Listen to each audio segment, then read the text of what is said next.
నమస్తే, welcome to think Andhra. నేను మీ శ్రావణి.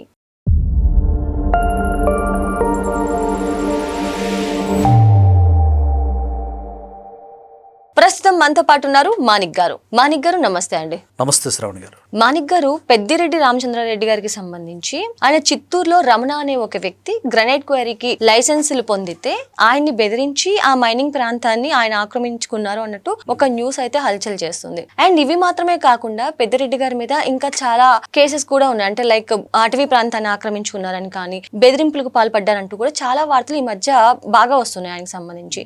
అసలు నిజంగా పెద్దిరెడ్డి అనే వ్యక్తి ఎలాంటి మనిషి, ఆయన మీద ఎందుకు ఇన్ని కేసులు వస్తున్నాయి అంటారు? పెద్దిరెడ్డి రామచంద్రారెడ్డి గారు వైసీపీ సీనియర్ నాయకుడు. ఆయన చాలా ఇన్ఫ్లుయెన్స్ చేయగల వ్యక్తి. అయితే ఆయన చూడడానికి చాలా ఆధ్యాత్మిక చింతన కలిగిన వ్యక్తి. ఈయన ఎంతో అంటే ఒక రకంగా ఇప్పుడు ఆయన మాల్లో ఉంటారు. ఆయన చూస్తే ఒక మత గురువులా కనిపిస్తారు. కానీ రియాలిటీలో చాలా అంటే క్వైట్ ఆపోజిట్ గా ఉంటుందని అక్కడ ఆయన గురించి తెలిసిన వ్యక్తులు మాట్లాడుకుంటూ ఉంటారు. అయితే ఇప్పుడు మీరు అడిగిన ప్రశ్న ఏంటంటే, చిత్తూరు జిల్లాలో రమణ అనేటువంటి ఒక క్వారీ గవర్నమెంట్ నిబంధనల ప్రకారం లీజుకు తీసుకున్నటువంటి ఒక వ్యక్తి ఆయన పని ఆయన చేసుకుంటా ఉన్నాడు. యంత్రాలు కూడా సిద్ధం చేసుకున్నాడు. ఇక ఆయన బిజినెస్ స్టార్ట్ చేసే సమయంలో పెద్దిరెడ్డి రామచంద్రారెడ్డి గారు దాని మీద ఆయన కన్నుపడింది. అమ్మా రమణ, నువ్వు డ్రాప్ అయిపోయి నాకు కావాలి అని చెప్పాడు. అదేంటి సార్, ఇది నేను తీసుకున్నాను, నిబంధనల ప్రకారం గవర్నమెంట్ లీజు నాకు ఇచ్చింది, మీరు ఇట్లా నాకు కావాలంటే నేను ఇవ్వను సార్ అన్నాడు. ఇవ్వకపోతే ఖచ్చితంగా బలవంతంగా తీసుకోవాల్సి వస్తుంది, లేదా పైకి కూడా పంపించేటువంటి ప్లాన్ జరుగుద్ది అన్నట్టుగా ఆయన బాగా భయపెట్టి వార్నింగ్ ఇచ్చాడు. ఇక చేసేదేం లేక ఇతను సైలెంట్ అయిపోయాడు. పెద్దిరెడ్డి రామచంద్రారెడ్డి దాన్ని ఆక్యుపై చేసేసి ఇష్టానుసారంగా దాన్ని పరిధి కంటే కూడా మించి దాన్ని మైనింగ్ చేశారు. విచ్చలవిడిగా డబ్బులు సంపాదించుకున్నారు. అంటే ఇలా చాలా విషయాల్లో ఆయన అక్రమార్జన చేశాడనేటువంటి ఆరోపణ అది వాస్తవం అనమాట. నిజంగా అక్కడ గ్రౌండ్ లెవెల్లో ఈయనకు సంబంధించిన బాధితులు చాలా మంది ఉన్నారు. అంటే ఉదాహరణకి భూ కబ్జా అటవీ శాఖను కూడా ఆయన లెక్క చేయకుండా, అప్పుడు ఆయన మినిస్టర్గా ఉన్నాడు కాబట్టి అటవీ అధికారులు కూడా ఆ టైంలో ఈయనకి జీ హుజూర్ అన్నారు. అంటే ఈయన ఏది చెప్తే అది, అన్ని శాఖలు కూడా గడగలాడిపోయాయి. ఎందుకంటే ఈయన అనఫీషియల్ గా 2 లక్షల కోట్లు సంపాదించారనేది ఆరోపణలు ఉన్నాయి ఆయన మీద.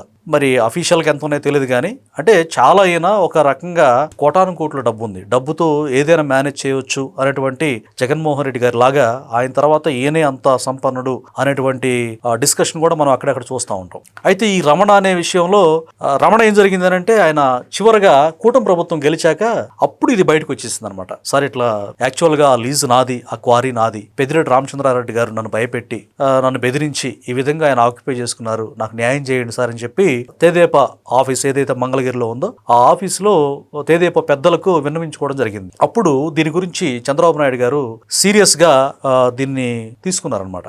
అసలు ఇలా చేయడం ఏంటి, అంటే ఇంత ఆటవిక యుగం ఏంటి, అంటే రాజ్యాంగం ప్రకారం వెళ్ళేటువంటి వ్యక్తిత్వం చంద్రబాబు నాయుడు గారిది మనకు తెలిసిందే. అయితే ఈ పెద్దిరెడ్డి రామచంద్రారెడ్డి గారి విషయంలో చాలా ఆరోపణలు రావడంతో ఇట్లా ఉపేక్షిస్తే ప్రజాస్వామ్యం కూనే అయిపోయినట్టుగా అయితే, అలాగే మనల్ని గెలిపించినటువంటి ప్రజలకు మనం పారదర్శకంగా ఉండాలి అన్నటువంటి ఉద్దేశంతో ఈయన మీద ఎంక్వైరీ ఇప్పుడు చాలా డెప్త్ గా జరుగుతూ ఉంది. అయితే ఈయన అటవీ శాఖలో భూముల్ని కబ్జా చేయడమే కాకుండా అందులో ఒక ప్యాలెస్ కట్టుకున్నాడు, ఒక పెద్ద బంగ్లా లాగా. అది మీడియా అంతా కూడా, ముఖ్యంగా ఈనాడు చాలా డాక్యుమెంటరీ ఎవిడెన్స్ తోటి ఆ లీగాలిటీగా మొత్తం కూడా సర్వే నెంబర్తో సహా బయట పెట్టింది. అప్పుడు సంబంధిత ఇప్పుడు ప్రజెంట్ డిప్యూటీ సీఎం గారి శాఖ అది, అటవీ శాఖ, ఆయన కూడా దాన్ని గ్రౌండ్ లెవెల్ మొత్తం కూడా పరిశీలించారు. ఖచ్చితంగా దీని మీద యాక్షన్ తీసుకోవాల్సిందని చెప్పి ఆయన కూడా చెప్పారు. అంటే పెద్దిరెడ్డి రామచంద్రారెడ్డి గారు ఈ ప్యాలెస్ ఎందుకు కట్టుకున్నారు, ఈ బంగ్లా దేనికి అని అడిగితే, అది పనివారి కోసం కట్టామని చాలా అమాయక స్వరంతో ఆయన చెప్పడం జరిగింది. పనివారి కోసం ఎవరైనా ప్యాలెస్లు బంగ్లాలు కడతారా? కట్టరు కదా. కానీ పెద్దిరెడ్డి రామచంద్రారెడ్డి గారు ఆన్సర్ కూడా, ఆయన చూడడానికి ఎంత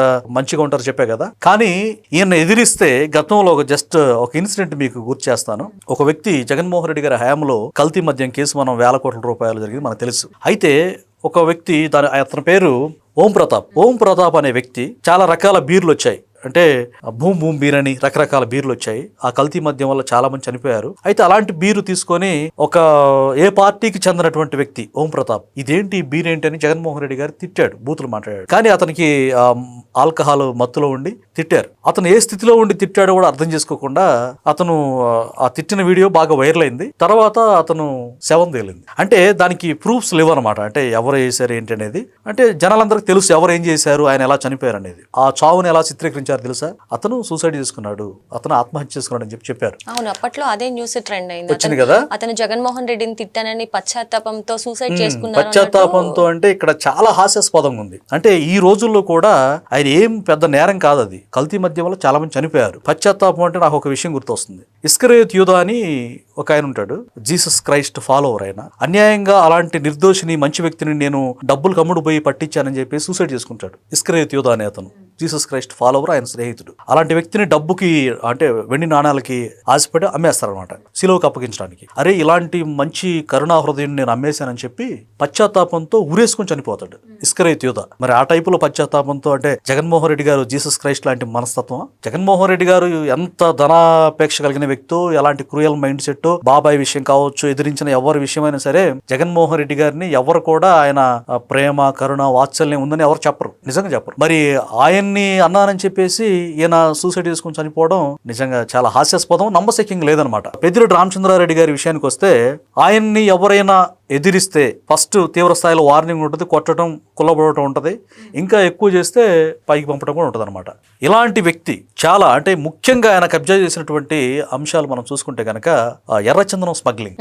ఎర్రచందనం స్మగ్లింగ్ కి మన ప్రపంచవ్యాప్తంగా చాలా డిమాండ్ ఉంది. జగన్ గారి హయాంలో అసలు ఈ బోర్డర్స్ అన్ని చెక్ పోస్టులు, ఈ పోలీస్ చెక్ పోస్టులు ఇవన్నీ ఉంటాయి కదా, అవన్నీ దాటుకొని నేపాల్ బోర్డర్కి వెళ్ళిన తర్వాత బయటపడింది. అంటే జగన్మోహన్ రెడ్డి గారి గవర్నమెంట్ ఎంతగా సహకరించిందో ఒకసారి చూసుకోవాలి. అంటే వాళ్ళ సొంత వ్యక్తి అని చెప్పేసి, జగన్మోహన్ రెడ్డి గారికి అనుంగా ఫ్రెండ్షిప్ ఉందని చెప్పేసి పెద్దిరెడ్డి రామచంద్రారెడ్డి గారికి అంత సపోర్ట్ చేశారు. సో ఈ విధంగా ఎర్రచందనం దొంగలు కూడా అంటే చిత్తూరు, కడప ప్రాంతంలో ఉన్నటువంటి శేషాచలం అడవుల్లో ఉన్నటువంటి అరుదైనటువంటి ఎర్రచందనాన్ని స్మగ్లింగ్ చేశారు. అది క్లియర్ కట్ గా అందరికి తెలిసిన విషయం. అంటే ఈ రకంగా ధనదాహంతో ఒక బ్రాహ్మణ దంపతులు కూడా మా భూమి కబ్జా అయింది అని చెప్పి పెద్దిరెడ్డి రామచంద్రారెడ్డి గారి మీద కంప్లైంట్ ఇచ్చిన విషయం మనకు తెలిసిందే, వార్తలు చూసాం. అంటే ఆయన హిందువులు పవిత్రంగా చూసేటువంటి తిరుమల తిరుపతి దేవస్థానంలో కూడా అక్కడ కూడా ల్యాండ్ కబ్జా చేసి అక్కడ కూడా ఆయన భూ కబ్జా చేసినట్టుగా క్లియర్ కట్ గా మనకి తెలుస్తా ఉంది. ముఖ్యంగా ఈనాడు లాంటి పత్రిక చాలా పారదర్శకంగా నిజాన్ని మాత్రమే ముద్రించే ఈనాడు లాంటి పత్రిక వాస్తవాలు, ఆధారాలు సహా, సర్వే నెంబర్లు సహా పెద్దిరెడ్డి గారి అక్రమాలను, భూ కబ్జాలను, ఎర్రచందనం దొంగలు ఎలా ఏ విధంగా వాటిని కొట్టి కిరాయి వ్యక్తులను తెచ్చి కొట్టి అమ్ముకోవడం. అంటే తమిళనాడు నుంచి కూడా వ్యక్తుల్ని హైర్ చేసుకునే వాళ్ళంట. వాళ్ళ దగ్గర మారణాయుధాలు కూడా ఉన్నాయంట. కానొక సందర్భంలో వాళ్ళ దగ్గర గొడ్డళ్ళు, మారణాయుధాలు మాత్రమే కాదు, తర్వాత పిస్టల్స్ కూడా అరేంజ్ చేశారు. మనం రీసెంట్ కూడా చూసాం, కడప జిల్లాలో ఎక్కువ మందికి వెపన్ లైసెన్స్ ఇచ్చారు, గన్ లైసెన్స్ ఇచ్చారు. ఎందుకు ఇచ్చారు అంటే జగన్మోహన్ రెడ్డి గారు ఏం చేయాలనుకున్నారు అంటే వాళ్ళ జిల్లాలో అరాచక శక్తులకు, నేర చరిత్ర ఉన్నటువంటి వ్యక్తులకు, చివరికి పంచాయతీ సెక్రటరీకి కూడా గన్ లైసెన్స్ ఇచ్చారు. అంటే ఇష్టానుసారంగా వాళ్ళని ఏదైనా మాట్లాడితే నిజంగా రాజారెడ్డి రాజ్యాంగం, అంబేద్కర్ గారు రాజ్యాంగం కాదా? ఒక వ్యక్తికి గన్ లైసెన్స్ ఇవ్వాలంటే ఎంతో స్క్రూటినీ ఉంటుంది. ఆ వ్యక్తి మీద ఎలాంటి కేసులు ఉండకూడదు, అతని మెంటల్ కండిషన్ ఎలా ఉంది, ఇతని యొక్క నేపథ్యం ఏంటి, ఇవన్నీ చూసుకొని నిజంగా ఆయనకి థ్రెట్ ఉంటే ఇవ్వాలి. కానీ దీన్ని అసాంఘిక కార్యక్రమాలు జరిపించడానికి, రాజ్యాంగాన్ని ఉల్లంఘించడానికి, ఎవరైనా మాట్లాడితే గన్ టేబుల్ మీద పెట్టి సెటిల్మెంట్లకి, ఇలాంటి వ్యక్తులు సెటిల్మెంట్ చేసే వ్యక్తులకి, రౌడీలకు, గోండాలకు గన్ లైసెన్స్లు ఇచ్చి ఆ విధంగా ఆ గన్నులు కూడా ఎర్రచందనం స్మగ్లింగ్ చేస్తుంటే, అంటే పోలీస్ అధికారులు కానీ, అటవీ శాఖ అధికారులు కానీ అడ్డగిస్తే చంపేస్తున్న వాళ్ళు కూడా చంపేసిన ఘటన కూడా ఉంది. ఎస్, ఘటనలు కూడా ఉన్నాయి. అంటే ఈ రకంగా జగన్మోహన్ రెడ్డి గారి హయాంలో పెద్దిరెడ్డి రామచంద్రారెడ్డి మాత్రమే కాదు, అనేక మంది వైసీపీ నేతలు పేటరేగిపోయినటువంటి విషయాన్ని మనం క్లియర్ కట్ గా చూసాం. ఇప్పుడు కూటమి ప్రభుత్వం వచ్చాక దాని మీద పెద్దిరెడ్డి రామచంద్రారెడ్డి అరాచకాల మీద ఒక స్పెసిఫిక్ కార్యాచరణ సిద్ధం చేసింది. ఆయన అక్రమాలకు అడ్డుకట్ట వేయాలి, చట్టం ముందు దోషిగా నిలబెట్టాలి అనేటువంటి ఉద్దేశంతో చంద్రబాబు నాయుడు గారి ప్రభుత్వం, డిప్యూటీ సీఎం పవన్ కళ్యాణ్ గారు కూడా దీని మీద చాలా సీరియస్ గా ఆయన ఉన్నట్టుగా తెలుస్తా ఉంది. అండ్ పెద్దరెడ్డి గారు కూడా అప్పట్లో ఆయన మీద రిజిస్ట్రేషన్ ఆఫీస్ లో కాల్ చేశారు, సాక్ష్యాలు దొరకకుండా అన్నట్టు కూడా కొన్ని ఆరోపణలు వచ్చాయి సార్. ఇది కూడా వాస్తవమే అండి? 100% వాస్తవం. అది మనకి విజువల్స్ కూడా బయటకు వచ్చాయి. రిజిస్టర్ ఆఫీస్ లో ఇతనికి సంబంధించినటువంటి అంటే ఇతను ఏదైతే ఇల్లీగల్ యాక్టివిటీస్ ఉన్నాయో వాటిని రూపుమాపడానికి, ఇతరులకు లీగాలిటీ ప్రకారంగా ఉన్నటువంటి అవి మాఫీ చేయడానికి, అంటే ఆధారాలు లేకుండా చెరపడానికి అసలు ఆఫీసే, సబ్ రిజిస్టర్ ఆఫీసే తగలబెట్టారు మదనపల్లిలో. అంటే ఏకంగా హార్డ్ డిస్కులు కావచ్చు, సాఫ్ట్ కాపీలు, హార్డ్ కాపీలు మొత్తం కూడా దహించేశారు. అంటే కార్యాలయమే తగలబెట్టిన నేపథ్యం మనం ఏ విధంగా అర్థం చేసుకోవాలంటారు? అంటే రిజిస్టర్ ఆఫీస్ తగలబెట్టారంటే అంటే వీళ్ళ వ్యక్తిత్వం ఒకసారి, అంటే ఈ క్రిమినల్ సైకాలజీ, కొంతమంది రాజ్యాంగాన్ని కానీ, అంటే ఒక మానవత్వం కానీ ఏం లేకుండా బ్లైండ్ గా నేరాలు చేస్తూ ఉంటారు. ఆ రకంగా జగన్మోహన్ రెడ్డి గారి హయాంలో విచ్చలవిడిగా, అంటే సోషల్ మీడియాని అంత మిస్యూజ్ చేయడం ఎవరిని చూడలేం మనం. తాజాగా కూడా ఈ రోజు సోషల్ మీడియాలో అర్జున్ రెడ్డి అంటే జగన్మోహన్ రెడ్డి గారి తమ్ముడు స్వయాన అంటే వాళ్ళ బాబాయ్ కొడుకు అతను ఈ రోజు పోలీసులు 41A నోటీస్ ఇచ్చారు. అంటే తప్పించుకుని తిరుగుతున్నారు. చంద్రబాబు నాయుడు గారి మీద, లోకేష్ గారి మీద, పవన్ కళ్యాణ్ గారి మీద, వాళ్ళ కుటుంబాల మీద అసభ్య పోస్టులు పెట్టించాడు. అంటే జగన్మోహన్ రెడ్డి గారు ఏ క్షణాన్ని కూడా వారించిన నేపథ్యం లేదు. అంటే జగన్మోహన్ రెడ్డి గారి వ్యక్తిత్వం నేను చెప్తున్నాను. అంటే ఇలాంటి పోస్టులు పెట్టినా గానీ వారించిన నేపథ్యం లేదు. అంటే అరాచకాలకు అండగా నిలిచారు జగన్మోహన్ రెడ్డి గారు. అందులో భాగంగానే పెద్దిరెడ్డి రామచంద్రారెడ్డి కూడా ఇష్టానుసారంగా అంటే ల్యాండ్ లార్డ్ గా తయారయ్యి 100 ఎకరాలు కబ్జా చేసి అటవీ భూమిని కూడా కబ్జా చేసేసి ఇష్టారీతిగా ప్రజల్ని భయభ్రాంతులకు గురి చేసి ఇందాక మీరు చెప్పినట్టుగా రమణ అనేటువంటి వ్యక్తిని కానీ ఇట్లా బెదిరించి ఆయన తన సామ్రాజ్యాన్ని నెలకొల్పాడు. మరి చూడాలి మరి కుటుంబ ప్రభుత్వం ఆయన మీద ఎలాంటి యాక్షన్ తీసుకుంటుందో. ఎందుకంటే దీని మీద సీరియస్ గా చంద్రబాబు నాయుడు గారు, సీఎం గారు కానీ, డిప్యూటీ సీఎం గారు కానీ చాలా సీరియస్ గా ఈ విషయంలో ముందుకెళ్తున్నట్టుగా, చట్టం ప్రకారం వాళ్ళని దోషులు నిలబెట్టాలని ఒక ఆలోచనతో వెళ్తున్నట్టుగా తెలుస్తా ఉంది. వేచి చూడాలి ఏం జరుగుతుంది అనేది. థ్యాంక్ యూ మాణిక్ గారు. Thank you.